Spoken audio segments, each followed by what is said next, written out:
ಇವತ್ತು ಬೆಳಿಗ್ಗೆ ಸುಮಾರು 3:15 ಗಂಟೆ ಸಂದರ್ಭ, ಬೆಳಗಿನ ಜಾವ 3:15 ಗಂಟೆ ಸಂದರ್ಭದಲ್ಲಿ ಏನು ಇಲ್ಲಿ ಕಟ್ಟಡ ಇದೆ ಅದು ಕೃಷ್ಣ ಕಾಂಪ್ಲೆಕ್ಸ್ ಅಂತಕ್ಕಂಥದ್ದು. ಅವರು ಮದನ್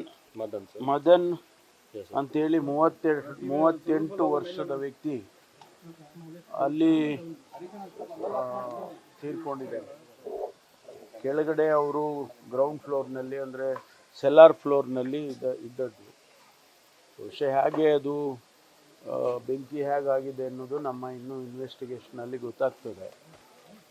ಅಲ್ಲಿಂದ ಅದು ಎರಡನೇ ಗ್ರೌಂಡ್ ಫ್ಲೋರು ಮತ್ತು first floor, second floor, third floor ಆ ರೀತಿ ಹೋಗಿದೆ.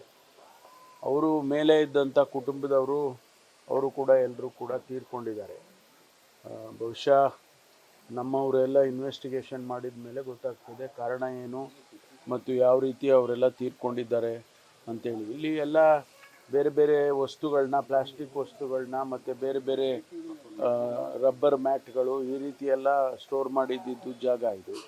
ಭಾಳ ಸಣ್ಣ ಪ್ರದೇಶ, ಬಹುಶಃ 1 ಅಡಿ ಅಥವಾ 2 ಅಡಿ ಫುಲ್ ಅಷ್ಟೇ ಇರ್ಬೋದು. ಏನು ಸ್ಟೇರ್ಸು ಮೇಲೆ ಹೋಗೋದಕ್ಕೆ ಕೆಳಗಡೆ ಬರೋದಕ್ಕೆ ಭಾಳ ಕಿಷ್ಕಿಂದವಾದಂಥ ಪ್ರದೇಶ.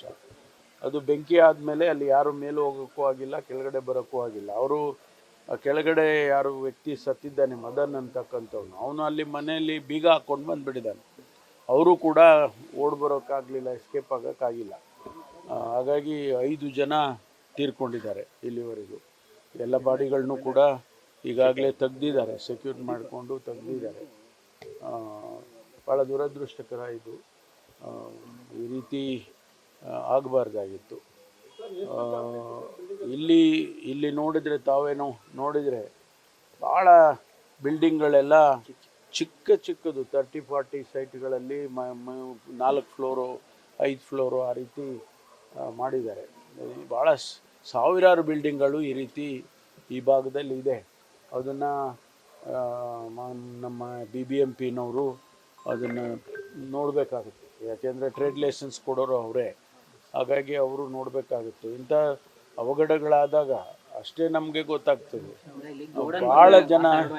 ಭಾಳ ಜನ ಇಲ್ಲಿ ಎಲ್ಲ ಸ್ಟೋರೇಜ್ ಮಾಡ್ಕೊಳ್ಳೋಂಥ ಗೋಡೌನ್ ಥರ ಮಾಡ್ಕೊಂಡಿರ್ತಾರೆ, ಅಲ್ಲೇ ವಾಸ ಮಾಡ್ತಾರೆ. ಹಾಗಾಗಿ ಇದನ್ನು ಒಟ್ಟಾರೆ ಇದನ್ನು BBMP ಅವರು ನೋಡಬೇಕಾಗುತ್ತೆ. ಗೊತ್ತಾಗಿಲ್ಲ ಯಾವ ರೀತಿ ಅದು. ಇನ್ನು ಮೇಲ್ನೋಟಕ್ಕೆ ಶಾರ್ಟ್ ಸರ್ಕ್ಯೂಟ್ ಅಂತ ಹೇಳ್ತಾರೆ. ಬಟ್ ಅದನ್ನು ಇನ್ನು FSLನವರು ಈಗಾಗಲೇ ಸ್ಯಾಂಪಲ್ ಕಲೆಕ್ಟ್ ಮಾಡ್ಕೊಂಡಿದ್ದಾರೆ. ಅದನ್ನು ನೋಡಿ ಆಮೇಲೆ ಗೊತ್ತಾಗ್ತದೆ. ಅಲ್ಲ, ಒಂದೇ ಫ್ಯಾಮಿಲಿ ಒಂದೇ. ಅವರು 3 ಜನ ಮತ್ತು ಬೇರೆಯವರು 2 ಬೇರೆಯವರು ಇದ್ದಾರೆ. ಅವರು ಬೇರೆ ಫ್ಲೋರ್ನಲ್ಲಿ ಇದ್ದವರು. ಸೊ ಹಾಗಾಗಿ ಒಟ್ಟು 5 ಜನ ತೀರ್ಕೊಂಡಿದ್ದಾರೆ.